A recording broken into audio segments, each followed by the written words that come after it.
Sebuah karya terbaik dari Eza Mintarja, kelanjutan dari kisah Pelangi di Langit Singasari yang telah kami tayangkan sebelumnya. Kisah kolosal bernuansa sejarah dan fiksi di kehidupan tanah Jawa dengan judul Bara di Atas Singgasana. Pada kesempatan yang sangat baik ini, kita masuk pada bagian yang pertama dengan episode Putra Mahkota. Sahabat Permata TV yang tercinta, saat ini kita sampai pada seri yang ke-64. Selamat menikmati.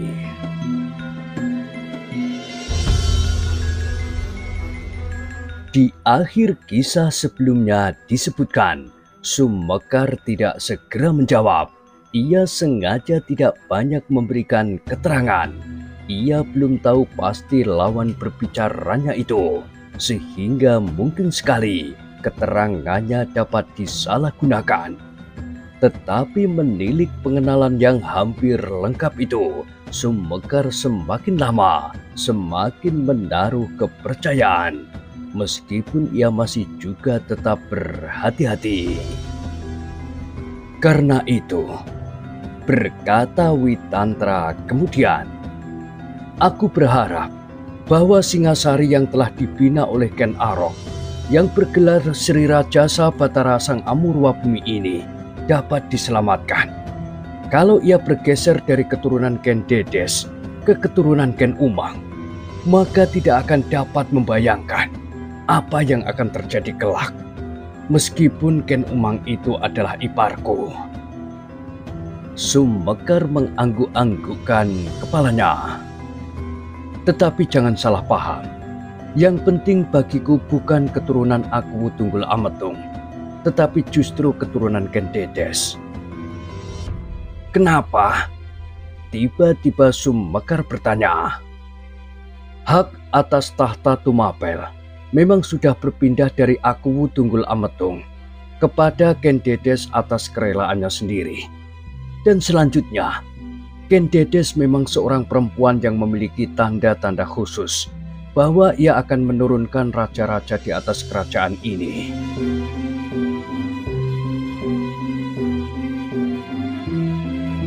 Sumekar mengangguk-anggukkan kepalanya. Tanpa sesadarnya ia bertanya, "Dari mana Kisanak mengetahui bahwa Ken Dedes akan melahirkan keturunan yang akan memerintah kerajaan ini?" Witantra menarik nafas sejenak, namun kemudian ia berkata, "Tidak mudah untuk mengetahuinya, tetapi tanda itu memang ada. Seorang Brahmana yang bernama Lohgawe pernah menceritakan semuanya kepadaku dan kepada Mahisa Agni." "Apakah Kisanak pernah menghadap Brahmana itu?" "Ya, kami seorang-seorang pernah menghadap, dan kami bersama-sama pun pernah menghadap. Tetapi Kakang Mahisa Agni akhir-akhir ini berada di Kediri." "Berapa jauhnya jarak dari Kediri ke padukuhanku, kemudian di Singasari?" jawab Witantra. "Tetapi kami menghadap di saat-saat Mahisa Agni masih berada di Singasari." Sumekar mengangguk-anggukkan kepalanya. Ia sadar bahwa tidak semua sudah dikatakan oleh Witantra, tetapi yang tidak dikatakan itu pasti tidak akan dikatakan pula meskipun ditanyakannya.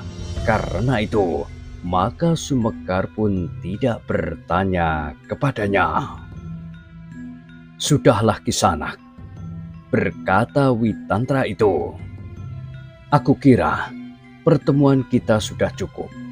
Kita sudah saling melengkapi pengetahuan kita tentang Istana Singasari. Tetapi aku berharap bahwa untuk seterusnya kita akan dapat saling bertemu. Aku juga sering pergi ke Kediri menemui Mahisa Agni." "Baiklah," jawab Sumekar. Aku akan berusaha. Sebentar lagi, kedua putra Sri Rajasa itu akan segera dihadapkan kepada pelatihnya yang baru. Cobalah mengamati apa yang akan terjadi. Selain kita yang tua-tua ini tidak kehilangan kesempatan, kita juga tidak boleh membiarkan Anusapati membuat kesalahan yang serupa yang menyebabkan gurunya itu terjerumus ke dalam jurang. Hal itu akan menyulitkannya dan mempengaruhi jalan pikirannya. Sumekar mengangguk-anggukkan kepalanya pula. Katanya, "Baiklah, aku akan mencobanya."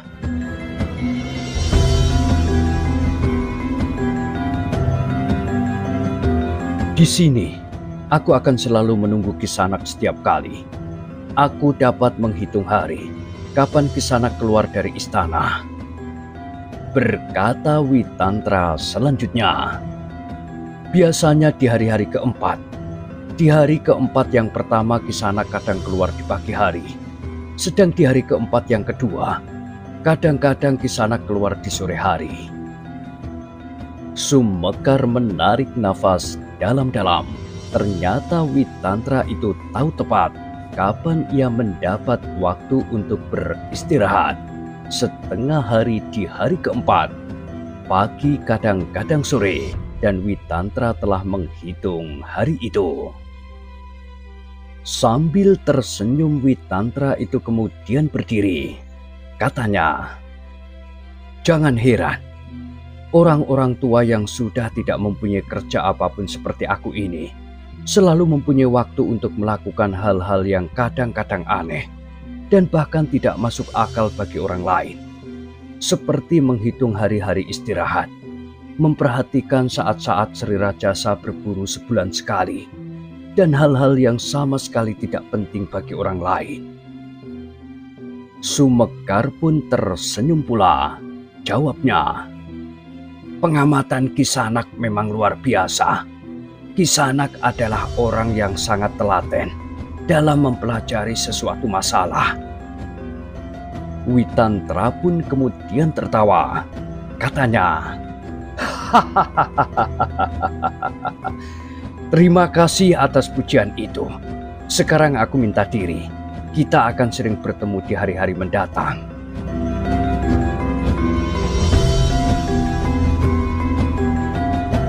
Sumekar menarik nafas dalam-dalam. Semuanya itu telah terbayang kembali seperti benar-benar baru saja terjadi. Dan kini apa yang dikatakan Witantra itu telah mulai. Latihan bagi putra mahkota dan bagi Tohjoyo. Sumekar menarik nafas dalam-dalam. Tetapi ia pun segera menyadari pekerjaannya itu. Karena itu, ia pun segera melanjutkan kerja itu, memotong dahan-dahan kering dan memetik daun yang sudah menjadi kuning. Namun demikian, ia berjanji kepada dirinya sendiri bahwa ia akan membantu Witantra mengamati gerak-gerik guru Anusapati yang baru itu. Semuanya itu untuk kepentingan kesanggupannya kepada Mahesa Agni, tetapi juga untuk kepentingan hari depan Singasari. Kalau benar kata Witantra bahwa Ken Umang adalah lambang nafsu yang tidak terkendali, maka ia akan menjadi perempuan yang justru paling berbahaya bagi Singasari karena pengaruhnya yang besar terhadap Ken Arok. Pengaruh kehangatan darahnya yang sengaja membakar hati Sri Rajasa untuk kepentingan pribadinya dan keturunannya. Di hari-hari berikutnya, Sumekar selalu berusaha untuk dapat melihat latihan-latihan yang dilakukan oleh kedua putra Sri Rajasa itu. Meskipun hanya dari kejauhan, tetapi ia selalu mencoba memperhatikan apa yang sudah terjadi.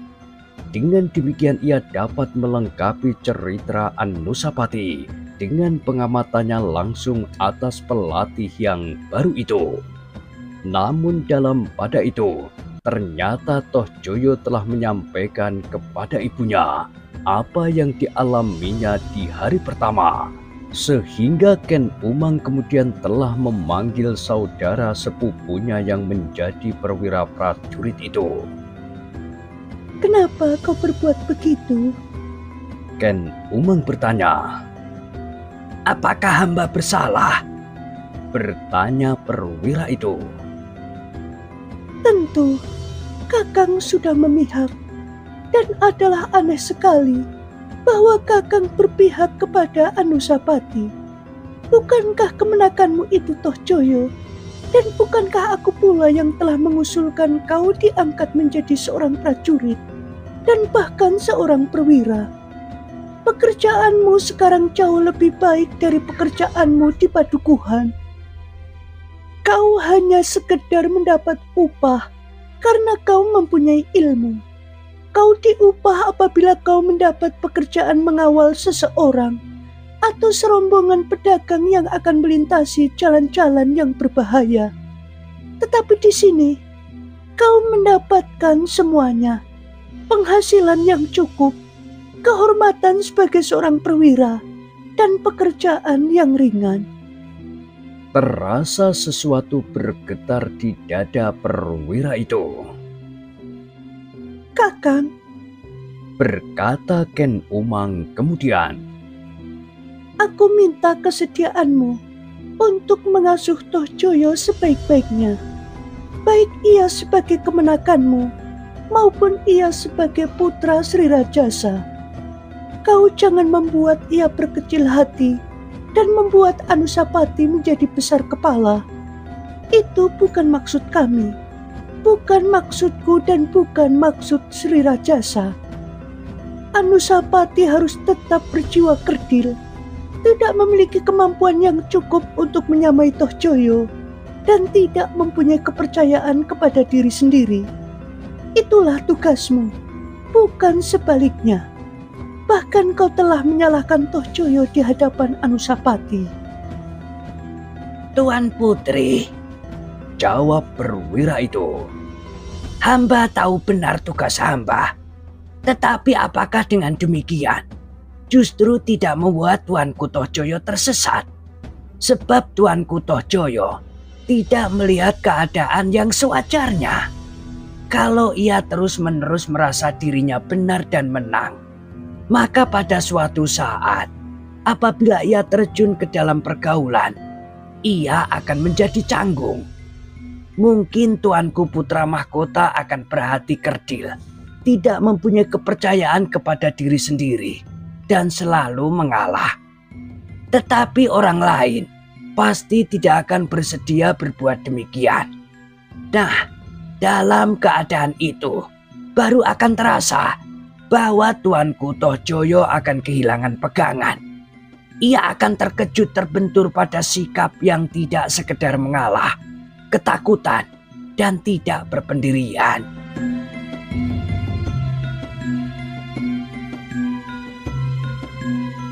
Tetapi siapakah yang akan berani menentang Toh Joyo? Di seluruh Singasari sekarang, orang yang mempunyai derajat yang lebih tinggi dari anakku Toh Joyo adalah Sri Rajasa sendiri dan Anusapati. Kalau Anusapati sudah dapat dibentuk menjadi manusia yang berjiwa kerdil, lalu siapakah yang berani menentang Toh Joyo? Ia akan menjadi orang yang paling berkuasa di Singasari, meskipun ia tidak menjadi raja. Apakah kau dapat mengerti akan hal itu? Perwira itu mengangguk-anggukkan kepalanya. Nah, renungkan. Aku berharap kau dapat melakukannya. Apalagi kau adalah pamannya, Paman Toh Joyo. Tetapi karena keadaan derajat kita berbeda, maka kita harus dapat menempatkan diri kita masing-masing. Perwira itu menarik nafas dalam-dalam, tetapi kemudian ia pun menganggukkan kepalanya. Baiklah Tuan Putri, hamba bersedia melakukannya segala perintah Tuan Putri. Tetapi hamba minta agar hamba mendapat kesempatan untuk mempergunakan cara yang baik menurut hamba. Marah-marah, dan berbuat tidak adil. Bagaimana hamba dapat marah, Tuan Putri? Hamba adalah seorang prajurit, perwira yang paling rendah. Bagaimana mungkin hamba dapat marah kepada kedua atau salah seorang dari putra tuanku Sri Rajasa? Ingat-ingatlah hal itu. Tentu, Tuan Putri. Jangan menegur Toh Joyo lagi, apalagi di hadapan Anusapati atau orang lain. Hamba, tuanku.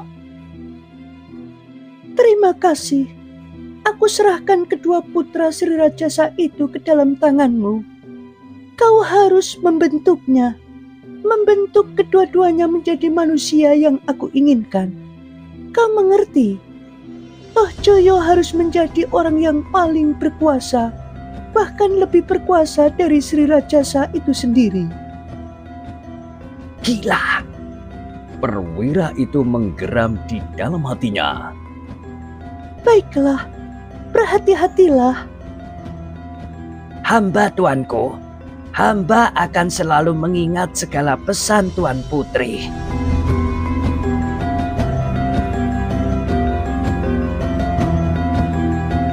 Demikianlah, maka perwira itu telah dibekali dengan suatu sikap.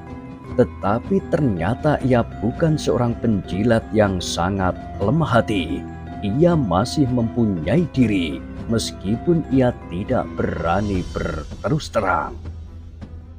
Dengan demikian maka sikapnya pun tidak terlampau jelas berpihak kepada Toh Joyo. Hanya kadang-kadang saja ia dengan sengaja menunjukkan bahwa ia memang harus berbuat begitu. Berbuat agar ia tampak berpihak kepada Toh Joyo. Tetapi di saat-saat lain, ia berbuat wajar sebagai seorang guru bagi keduanya. Pada itu, karena ilmu Anusapati yang sebenarnya telah lebih tinggi dari gurunya, demikian pula Semekar, maka mereka segera merasakan bahwa pelatihnya kali ini tidak terlampau banyak memberikan perbedaan ajaran kepada keduanya. Di dalam olah kanuragan, bahkan keduanya tidak begitu banyak mengalami perbedaan perlakuan. Meskipun secara lahiriah, kadang-kadang Toh Joyo merasa dirinya adalah pusat dari segala-galanya. Tetapi sikap Toh Joyo itu tidak banyak berpengaruh kepada Anusapati. Ia tidak mempedulikan apakah Toh Joyo merasa bahwa ia menjadi pusat putaran dunia atau apapun. Namun sikap gurunya yang baru itu banyak memberikan ketenangan kepada Anusapati. Anusapati tidak lagi merasa dirinya selalu dihina, digelitik dan direndahkan, apalagi oleh gurunya. Sehingga kadang-kadang timbul niatnya untuk berbuat sesuatu, untuk melepaskan himpitan perasaannya itu. Akhirnya sengaja atau tidak, sadar atau tidak, keadaan itu telah berakhir dengan terbunuhnya gurunya itu. Tetapi guru yang baru ini bersikap bijaksana. Katanya di dalam hati, setidak-tidaknya ia tidak terlampau berpihak. Seandainya ia berpihak, ia tentu telah sering menghina dan menyakitkan hatiku. Tetapi sikap itu agaknya tidak menyenangkan hati Toh Joyo. Ia ingin gurunya itu berbuat seperti gurunya yang dahulu, menghina langsung di muka banyak orang sekalipun, menunjukkan kekurangan dan kebodohan Anusapati secara langsung, dan tindakan-tindakan yang menyakitkan hati lainnya.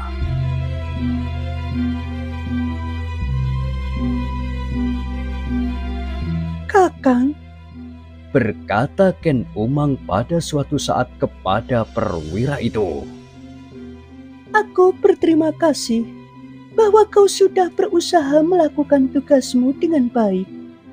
Tetapi aku masih mengharap kau berbuat agak lebih tegas lagi. Kau tidak perlu membuat banyak pertimbangan.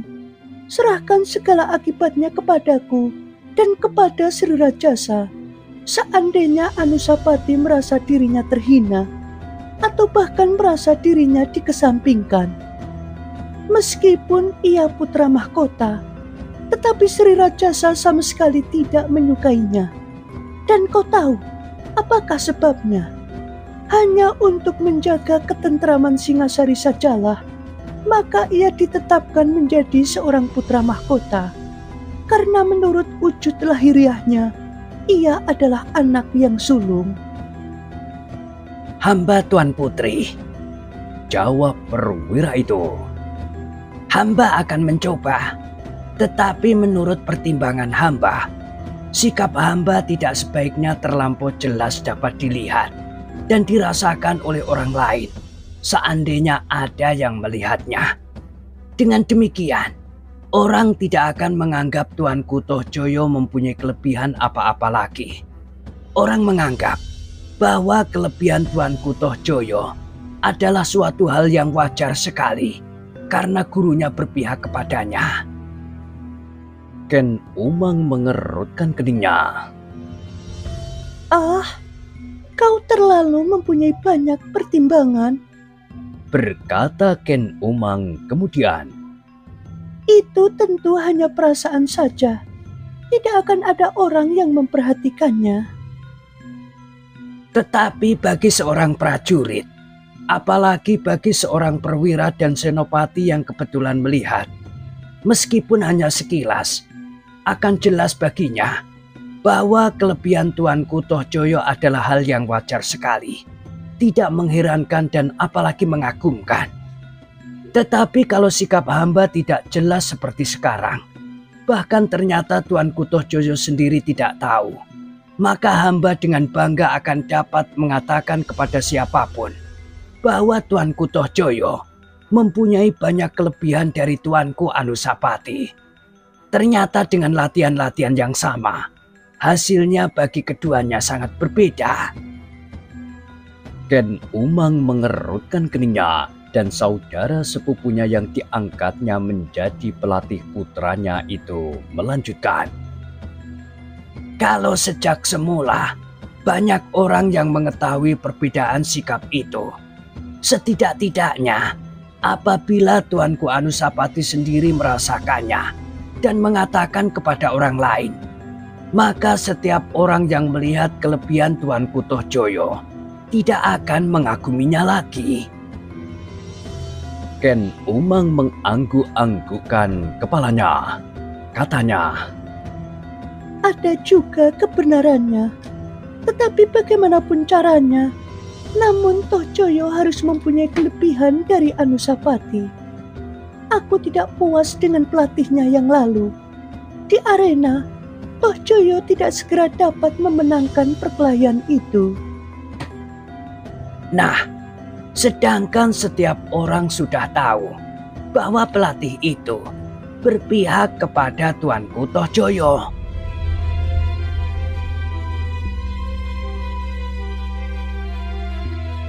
Sekali lagi Ken Umang mengangguk-anggukkan kepalanya.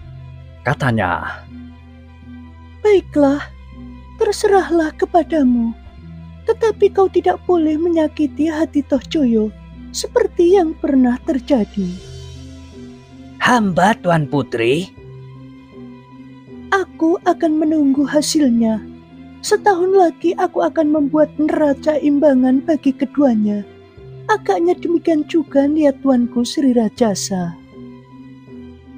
Jangan setahun Tuan Putri, jarak itu terlampau pendek. Hamba belum mendapat kesempatan berbuat apa-apa. Sekarang hamba sedang memperbaiki sikap dan tata gerak dari Tuanku Tohjoyo dan sedikit Tuanku Anusapati. Agaknya pelatihnya yang dahulu tidak mempergunakan perhitungan yang masak. Keduanya telah mempelajari ilmu yang tidak seharusnya. Pelatih itu tergesa-gesa ingin membuat keduanya berbeda terlampau jauh. Sehingga bagi Tuanku Tohjoyo sendiri agaknya merugikan. Ia mempergunakan tata gerak pada tingkatan yang jauh sebelum dasarnya dikuasai. Hal itu akan sangat berpengaruh bagi perkembangan ilmunya kemudian. Tampaknya saja Tuanku Tohjoyo kuat di luar, tetapi rapuh di dalam. Ken Umang menganggukkan kepalanya pula, lalu katanya, "Terserahlah kepadamu." Hamba akan mencoba. Sampai sekarang yang terjadi justru sebaliknya. Tuanku Anusapati yang ketinggalan itu ternyata mempunyai dasar yang lebih kuat. Sehingga kelak apabila kesalahan di dalam penurunan ilmu itu berlangsung terus, Tuanku Anusapati akan memiliki kemampuan dan kekuatan jasmaniah yang jauh lebih kuat dari Tuanku Tohjoyo. Kau harus memperbaiki kesalahan itu. Hamba Tuanku, hamba akan mencoba. Tetapi hamba memerlukan waktu, tidak hanya setahun, tetapi 3 tahun. Meskipun pada tahun kedua, penilaian itu sudah dapat dilakukan, tetapi dengan pengawasan yang langsung dan ketat. Terserahlah kepadamu. Tetapi Tohjoyo itu, selain junjunganmu, ia kemenakanmu pula. Kau mengerti? perwira prajurit saudara sepupu Ken Umang itu menarik nafas panjang. Ia mengangguk-angguk kecil, tetapi ia berkata di dalam hatinya, Untuk mendapatkan keuntungan, ia dapat juga mengatakan bahwa Tohjoyo adalah kemenakanku. Tetapi pantaskah aku harus bersikap seperti budak ini terhadap kemenakan sendiri? Namun kemudian dijawabnya sendiri. Ia kebetulan lahir sebagai putra Maharaja Singasari yang bergelar Sri Raja Sabatara Sang Amurwabumi. Dan aku lahir dari seorang perempuan di sebuah padukuhan kecil.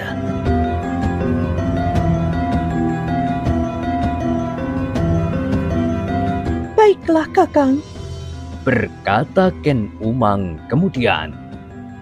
kita bersama-sama akan mengasuh anak itu menurut bidang kita masing-masing. Aku adalah ibunya, kau adalah gurunya sekaligus pamannya. Hamba akan mencoba, Tuan Putri. Hamba akan berbuat sebaik-baiknya. Demikianlah, maka mau tidak mau, perwira itu harus menumbuhkan perbedaan bagi kedua putra Sri Rajasa itu. Tetapi terasa betapa hatinya sendiri menjadi tersinggung karenanya. Sebagai guru dari 2 orang anak-anak muda itu, ia harus membuat yang satu menjadi lebih baik dari yang lain. Tetapi ternyata bahwa ia tidak berbuat semata-mata seperti guru kedua anak muda itu yang terdahulu. Menurut pengamatan Sumekar, perwira itu agak lebih baik dari perwira prajurit yang telah meninggal di jurang itu. Sumekar mengangguk-angguk kecil ketika ia menyaksikan latihan yang berlangsung di halaman dalam dari kejauhan. Dari sela-sela regol petamanannya, ia melihat perwira itu memberikan petunjuk-petunjuk bagi keduanya. Memang tampaknya ia ragu-ragu apabila ia mencoba mengajari Anusapati, seolah-olah ada sesuatu yang mengekangnya.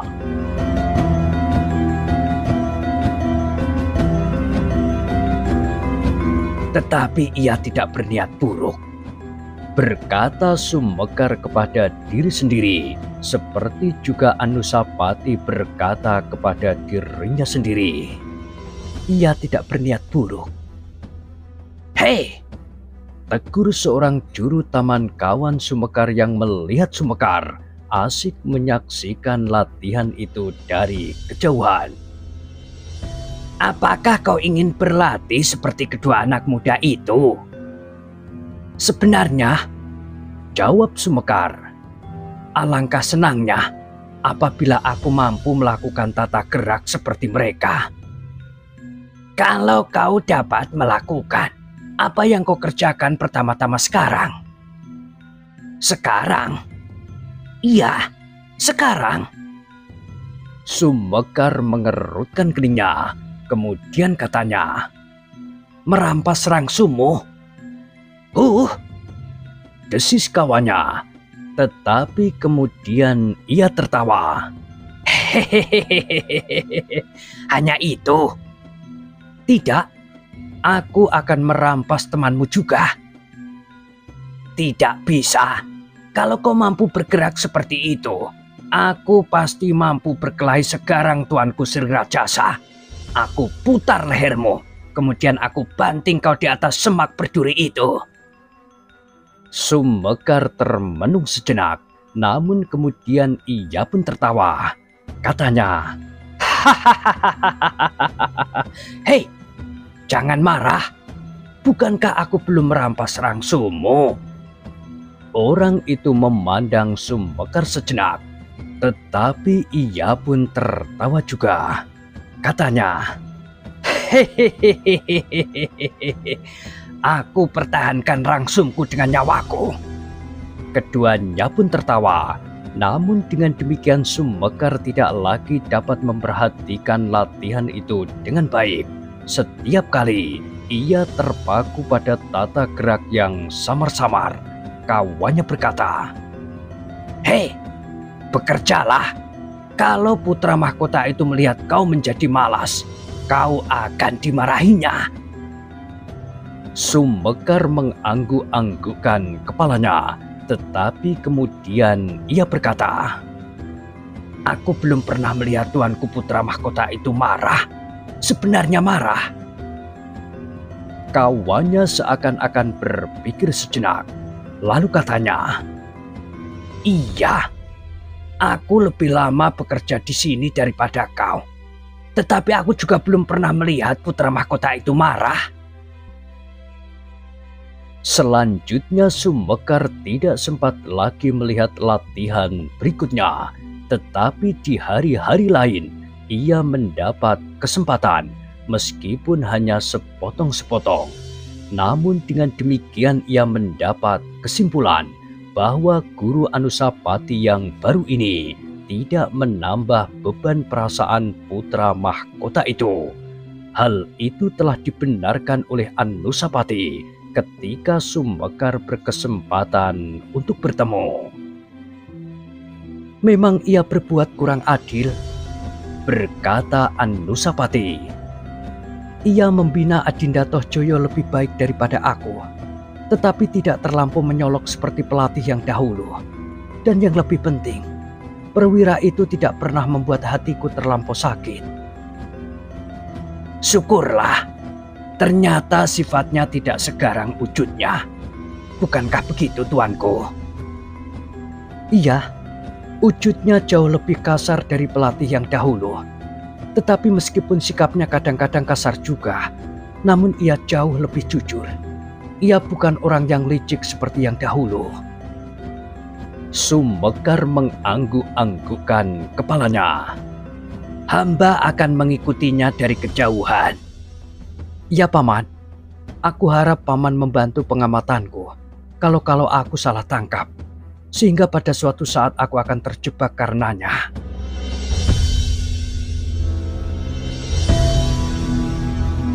Demikianlah, maka setelah beberapa lama latihan-latihan itu berlangsung, Anusapati menjadi semakin yakin bahwa gurunya memang orang yang jujur, meskipun ia melihat juga perbedaan yang dilakukannya di dalam sikapnya menghadapi kedua muridnya.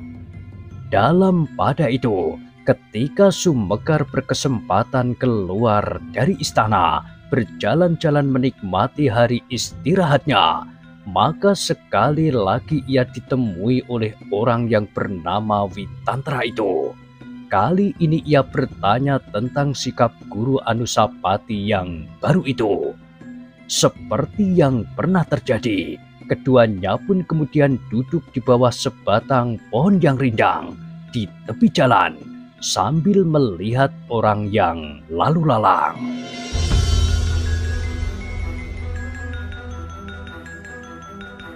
Nah, bagaimanakah kisah selanjutnya? Silahkan ikuti terus.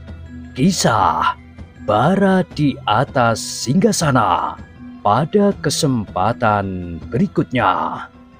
Sampai jumpa.